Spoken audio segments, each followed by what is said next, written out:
Magandang araw sa inyo mga banateros. Ako po si Banat Bay. Pag tama, palakpakan. Pag mali, banatan. At eto na nga, pag-usapan na po natin itong bago na naman atang kapalpakan. Palpak ka na naman dito, PNP chief. Naku, napaparami na ata. Napaparami na ata yung kapalpakan mo, sir. Bakit ganun? Etong nakaraan lang, di ba? May interview ka tungkol po dito sa issue ng droga. Na tila hindi mo alam ang isasagot mo kasi ang sagot mo doon yung droga ay hindi naman ginusto ng mga gumagamit. Kung hindi na pangangailangan nila yun dahil para sila magpuyat. Yung kapalpakan mo doon sa masasabi nating KOJC Siege, palpak na palpak doon. Diba? Tapos eto na naman. Sir, eto na naman. Bakit? Ba't tila inaraw-araw na ninyo, sir? Hindi naman po ata tama yung ganun na araw-arawin ninyo. Diba? Wag naman. Napapatanong tuloy ang taong bayan kung ganito nangyayari, bakit nananatili ito sa posisyon? Diba? Dahil ba ikaw ay malakas kay speaker? Anyway, bakit ko ba nasabing palpak? Hindi po ako nagsabi niyan. Baka sabihin nyo, ako nagsabi. Hindi po ako nagsabing siya ay palpak. Ang nagsabi po niyan ay ang balita po. Tinawag na palpak ng PAOK-TF. Ay POCC, hindi pala PAOK-TF. PAOK. Ito panoorin niyo po itong video na ito mismong kasamahan nila sa executive branch. Ito, masasabi natin, direkta itong nagre-report sa presidente kasi presidential ewan ko kung antay ng antay. Pero presidential anti-commission ito panoorin nyo Palpak, ganyan po tinawag ng Presidential Anti-Organized Crime Commission. Ang Pogo Raid ng PNP. Palpak. Ako ba nagsabi? Hindi po. Hindi po ako nagsabi niyan. Palpak.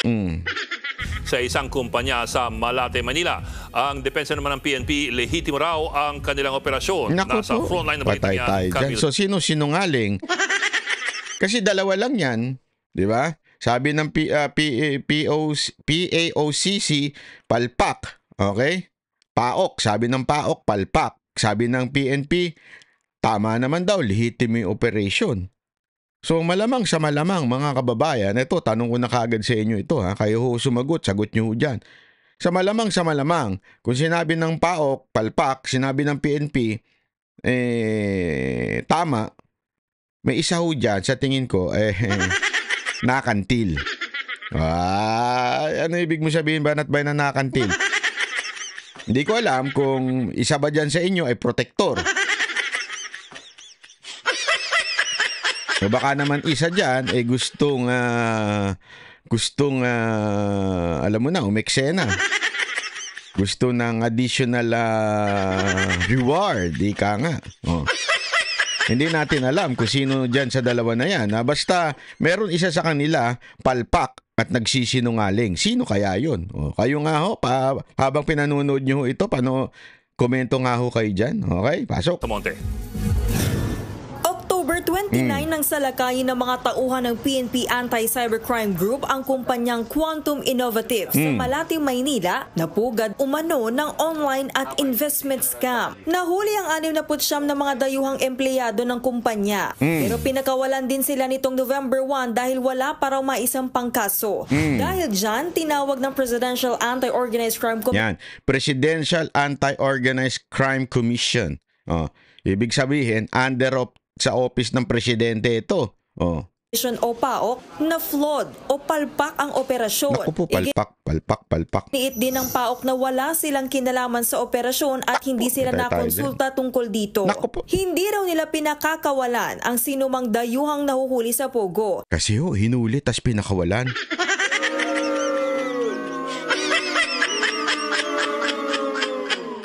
Alam mo, pag pinasok talaga yung mga ganyan. Naaalala ko tuloy yung mga hulidap. Alam mo yung mga huli-hulidap.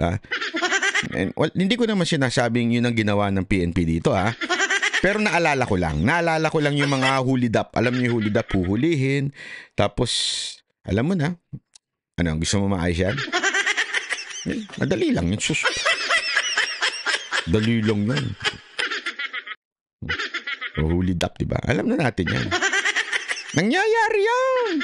Oh. Kaya nga, di ko sinasabing gano'n na ginawa nila, ha. Pero dito, pagkatapos i-raid, pagkatapos hulihin, pagkatapos, ewan ko kung pinusasan, pinakawalan din pala. Di rin daw nila kailanman sinabi na ang ni-raid na Pogo ang mother of all Pogos. Naku po. Umaalma May mother of all Pogos pa. May father din.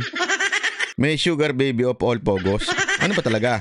Hindi, alam mo kasi lahat na lang yung sa Bamban, kung saan-saan. Basta may mahulihan sila, palalaki nila yung istorya, sasabihin nila, mother of all Pogos. Ito talaga ang pinakamataas. Para kasi masabi na, kita nyo na ha, yung pinaka-mastermind ng nahuli na, ginaganyan nila lahat. Lahat na lang ganun. Pwede ba yun? Mother of all Pogos dito, tapos meron din Pogos of all Pogos dun. So, ano ba talaga Hindi, alam mo, yan ang problema sa inyo. Hindi, alam mo, ganyan talaga pagka alam mo na, medyo may halong hindi lamang pagsiservisyo sa taong bayan, kung hindi may halong incentive, ika nga, magagawan talaga. Naman ang property management ng sinalakay na gusali. Vertex Technology Corporation daw ang kumpanyang nasa search warrant na ipinakita ng mga pulis at hindi Quantum Innovative. Noong 2023 pa raw umalis sa gusali ang Vertex. Reklamo pa ng pamunuan ng building, pinasok din ng mga pulis ang isa pang palapag na hindi naman sakop ng search warrant. Ginalaw rin daw ang anggulo ng ilang CCTV camera. Makikita rin ng data. Grabe yun, ginalaw. Bakit mo gagalawin? Di ba sa mga pelikula lang yan, yung ginagalaw yung CCTV. Unang-una, kaya nga may CCTV, may proof kung anong nangyari. Bakit ginagalaw? Naalala ko tuloy yung nangyari doon sa KOJC. Doon sa KOJC, hindi ginagalaw. Hindi pinapapasok ang media. Diba? Hindi nila pinapapasok at pinahayaan. Kasi kung lihitimo naman yung operasyon. Diba? Lihitimo. Ibig sabihin ng lihitimo, legit. Diba? Pag legit at lahat ng galawan, legit. Bakit ka matatakot na may CCTV? Bakit ka natatakot na may media? Eto, ginalaw yung CCTV. PNP Chief Marbil Mga bata mo Ang lakas nyo mamuna sa iba, pero yung mga bata mo, nagkakalat din. Nako.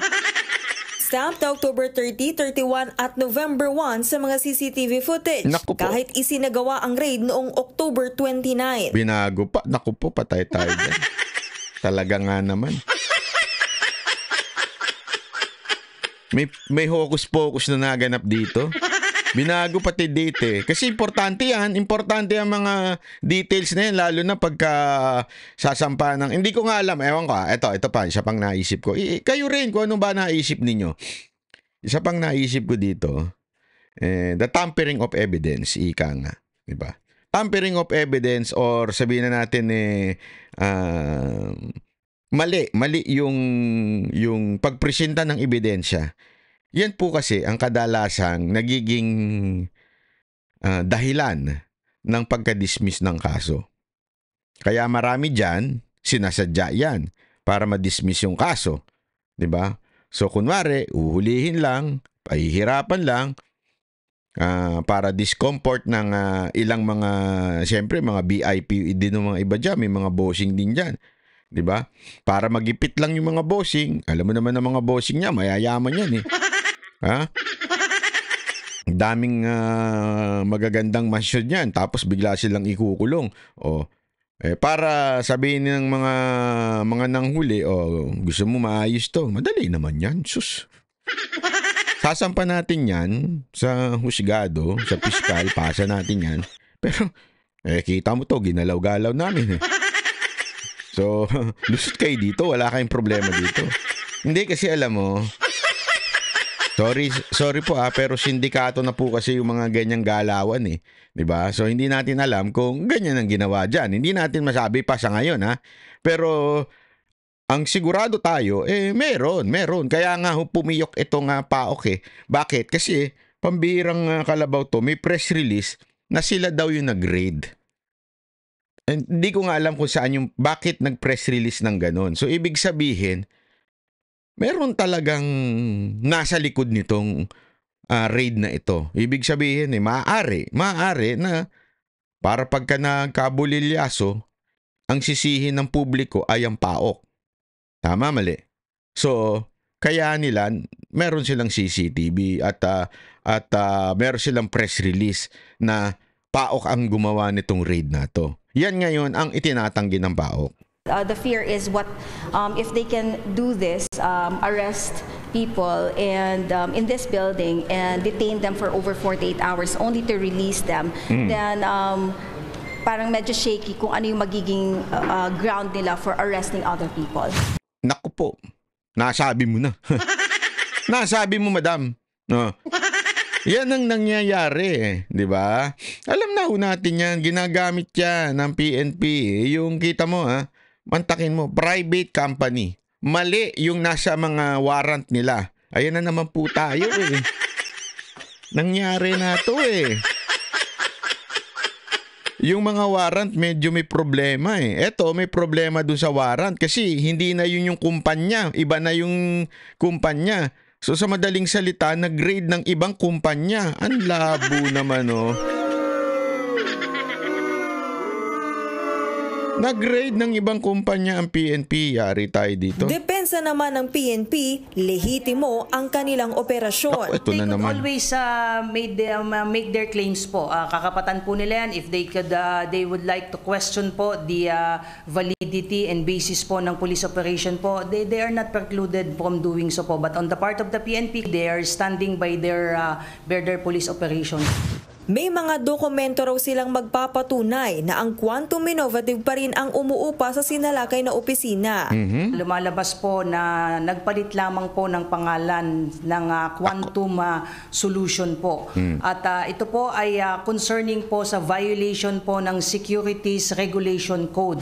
Sa ulat naman ng PhilStar na nawagan si PAOK spokesperson Winston Casio kay NCRPO Director Major General Sidney Hernia na wag nang idawit ang PAOK sa naturang rate. Hit naman ni Hernia, ang PNP Anti-Cybercrime Group lang naman talaga ang kasama sa operasyon at hindi ang PAOK. Nakatuon daw ang raid sa cyber warrant para labanan ang cybercriminal activities at hindi sa human trafficking. Ba't di kaya kayong mag-group chat, no? Mag-usap.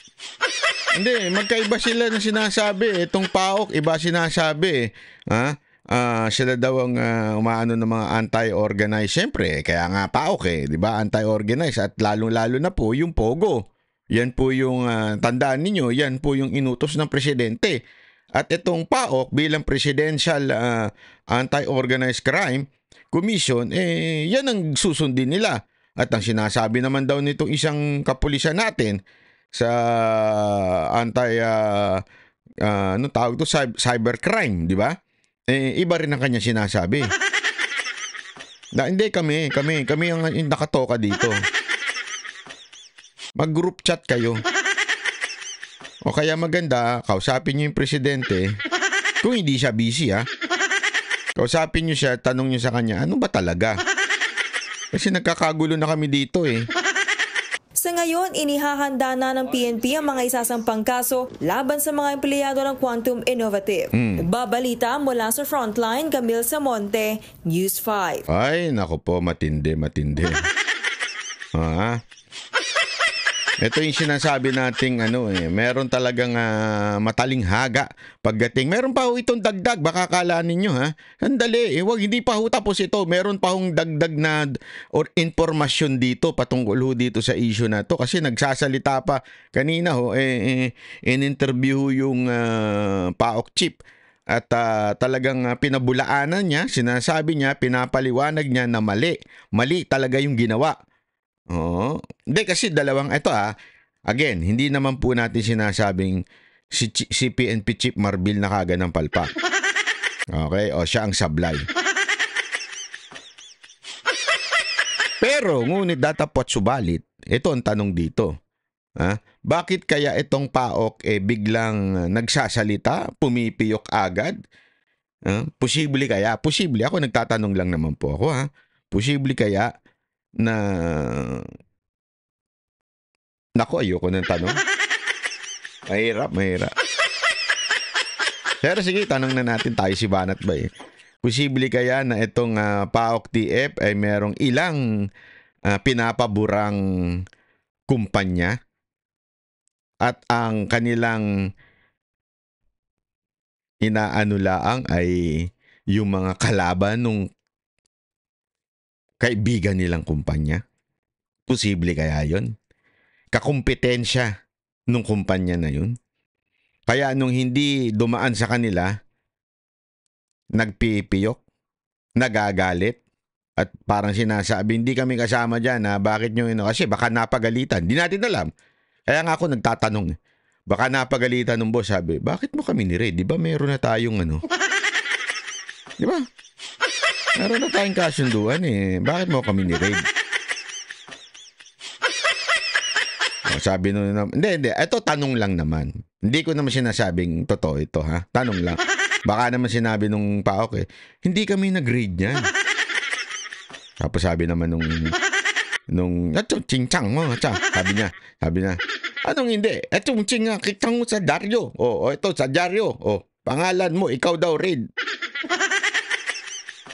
Tapos sabi niya, hindi kami nag-raid. Papabulaanan ko yan. Babanatan ko yan, nag-raid sa inyo. Hindi natin alam kung ganun ang kwento. Ha? Kaya nga sabi ko sa inyo, there are two sides of the stories. Di ba? Una, talagang palpak yung PNP chief. Di ba?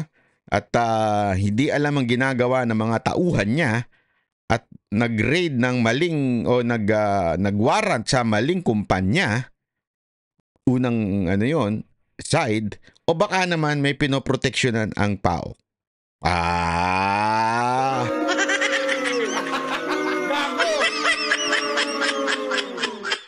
Alam mo naman, mag-e-eleksyon na. Gagastos. Kaya nga ang tanong, ito, tanong ko sa inyo. Papanoorin pa natin ngayon yung interview, kapiraso lang naman, ng interview na meron sinabi itong si PAOK, yung kanilang chief. Ito ha, pakinggan niyo to. So, chinek ko yung reports. So, parang may 3 reports last year with regards to that facility, Century Peak. But then upon confirmation with our friends, with PAGCOR and intelligence communities, they're non-existent already. Ibang kumpanya na po yung nandyan. God.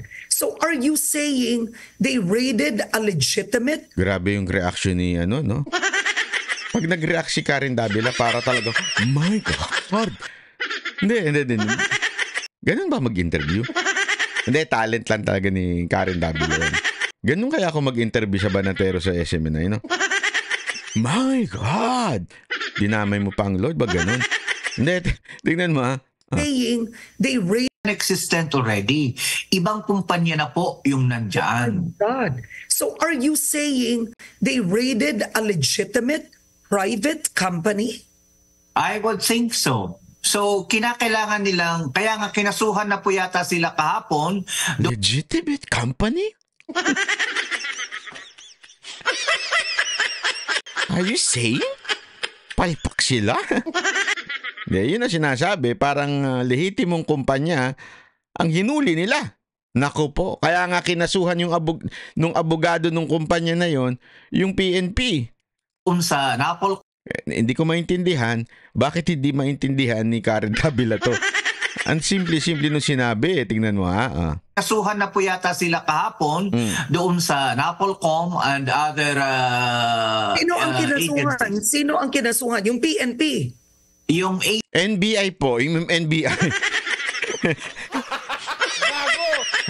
Ang gulo mo naman, Karen eh. Ang pinag-uusapan dito, yung kapalpakan ng PNP. Ala naman ang kinasuhan yung NBI. Karen ha, you're not paying attention. O talaga banat ba yun? And other Sino ang kinasuhan? Sino ang kinasuhan? Yung PNP? Yung ACG or if I'm not quite sure if it was the NCRPO or ACG, but kinasuhan na sila kahapon. It was in the news last night. Oo. So why is the PNP chief still congratulating his men? Why does he stand? Ikaw talaga, Mang Karen. Yun ang matindi dito, mga kababayan. Palpak na nga dahil iba yung kumpanya, na-booking yung paggagalaw ng CCTV, na-booking yung date ng CCTV, tapos kinongratulate pa ni Marbil. Kaya tuloy, ang dami nagsasabi, palpak na naman daw dito si Marbil.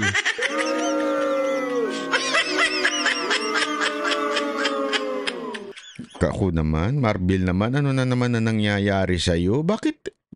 Alam mo, sa lahat ho ng PNP na dumaan, hindi, I mean, ako pinupuri ko pa nga yung nakaraang PNP chief kahit PNP chief ni Marcos yun di ba?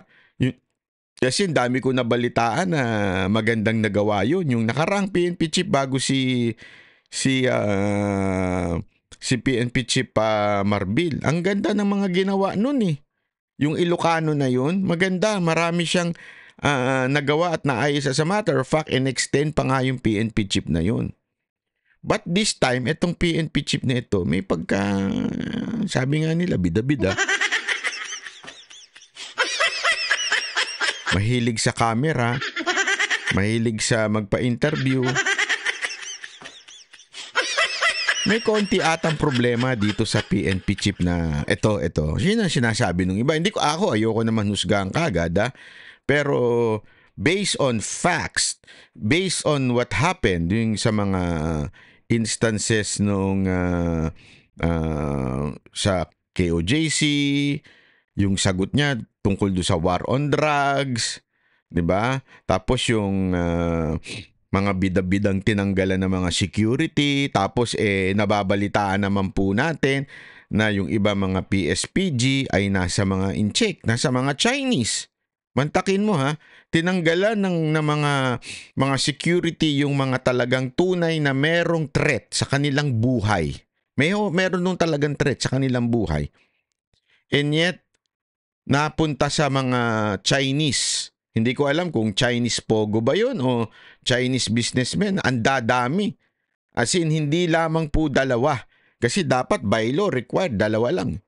Ang balita talagang marami ho.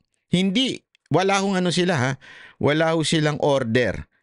Nakaano lang ho sila. Naka-detail, nakaano lang ho sila sa Office of the Director. Yung director ng PSPG. Yung kanilang pinaka-order na andoon, pero sila po ay sumasalang sa mga piling kaibigan di umano. Yun ang balita ko dyan sa PSPG. Kaya nga, alam mo, naku, hindi maganda yan. Sir, maaring napapalusot yan. Kasi ito, kwento-kwento lang naman sa akin ng mga kakaibigan natin, lalong-lalo na yung mga natanggalan ninyo. Diba? Yan ang kwento-kwento. Tapos malalaman naman nila yung mga datin. Kasi tandaan nyo, walang sikretong hindi mabubunyag, sir. Yung mga nilagay nyo dyan, nagbubunyag din sila na detail sila sa mga in-check. Kahit wala silang letter order. Diba? Kaya tuloy, marami tuloy umaangal, nagagalit. Kasi parang tila... Sabi nga nila pakitang tao lang itong mga raid sa Pogo. Pakitang tao lang itong mga raid na mga cyber crime. Kasi yung mga boss, sinisecure pa.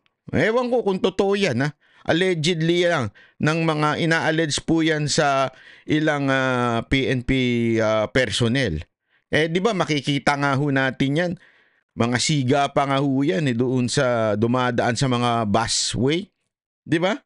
Ang dami na hong nakasuhan dyan ng mga PSPG na dumadaan sa busway kasama yung kanilang BIP. So ibig sabihin, may kwento at talagang merong mga pruweba. Di ba po? Tuloy natin to. By that?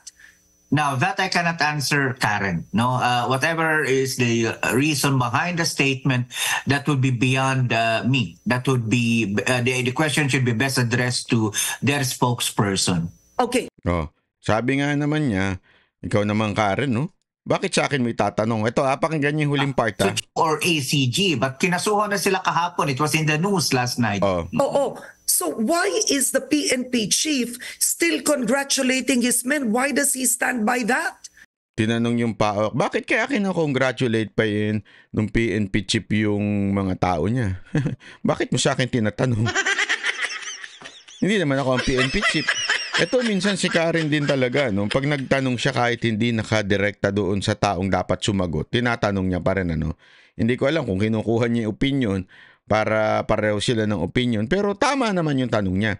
Bakit? Bakit kaya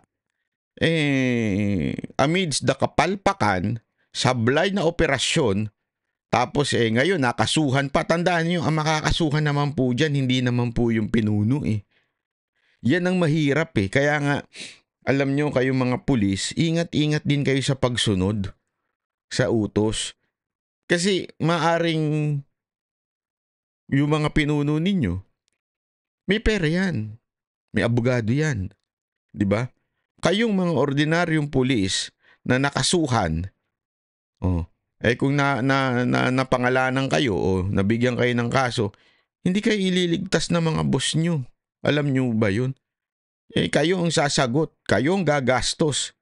Yan nga yung isang bagay na malaking problema sa Pilipinas eh. Dapat to kasi hindi usapat ang abogado na binibigay o pinoprovide ng gobyerno sa mga pulis na nakakasuhan dahil lamang sa politika. Ang dami pong ganyang pulis ngayon. Madami pong pulis ngayon na nakakasuhan dahil lamang sa politika. Hindi dahil talagang nagkamali sila. Halimbawa nga, di ba, yung si Colonel Grijaldo yon, tama ba? Tama nakasuhan ngayon, di ba? Dahil nga kesyo pinagbibintangan na sila ang grupo niya, yung kanyang mga investigador ang pumatay or something o pinababayaan. Pero the reality is politika yun. Wala naman po silang wala naman po sila yung nag-iimbestiga lang. 'Di ba? Tapos eto, tinuro ngayon, pinupolitika siya. Kakasuhan. Ang kawawa ho eh. Kaya nga sabi ko nga sa inyo, kayong mga pulis na nag-ooperate, ingat po kayo. Siguraduhin nyo, lihitin mo yung operasyon nyo. Kahit po ba sabihin sa inyo ng boss, siguraduhin ninyo. Sir, ano ba ito? Kasi baka mamaya tulad nito. Mali pala. Maling kumpanya pala yung pinasok nila. Kinasuhan sila. Kawawa naman po yung mga natin, itong mga kapulisan natin. Hindi ho tama, di ba? Ito.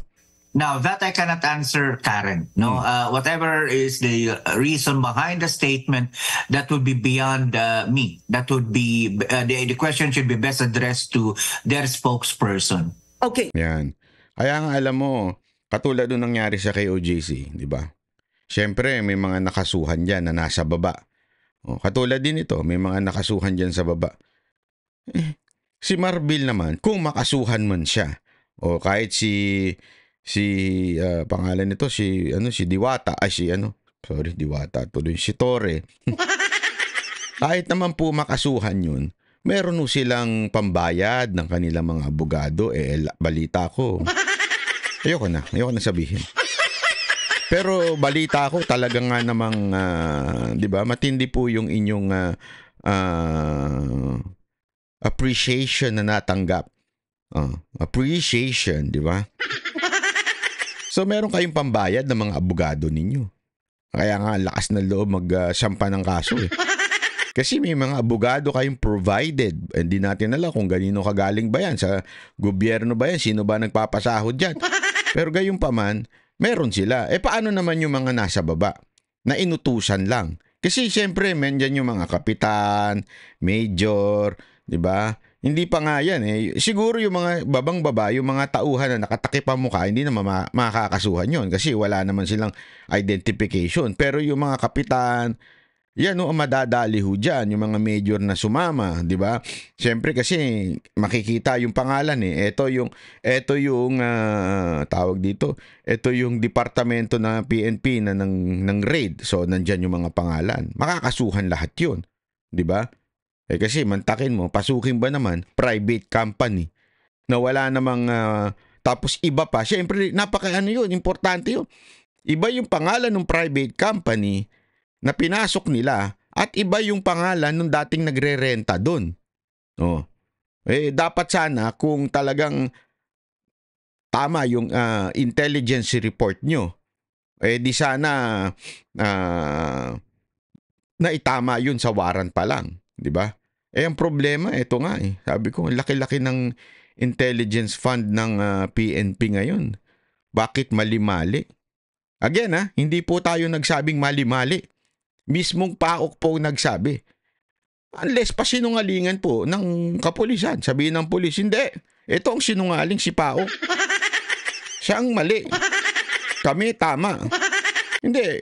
PNP Chief Marbil, kung sa tingin mo, kaya nga kinukuha natin ng side kaya nga pinanood natin yung news, pati yung spokesperson ninyo na nakapagsalita naman, di ba? Paano nyo? Baka kasi naman, sabi nga nila, yung unang option, baka naman may pinoprotektahan tong PAOK. Kaya nagalit sila nung may na-read na merong tinamaan na hindi naman dapat tamaan. Kaya ako sa inyo mga kababayan, i-komento nyo dyan sa baba. Sino sa tingin niyo nagsasabi ng totoo at sino sa kanila ang sinungaling? Sino sa kanila ang greed o greedy na memera? Hindi natin alam. At sino sa kanila ang talagang, alam mo, gumagawa ng tama? I-komento nyo ho dyan, ha? Okay? Maraming salamat po. Ako po si Banat. Bye! Yan ang Banateros, boses ng ordinaryong Pilipino. Banateros ay walang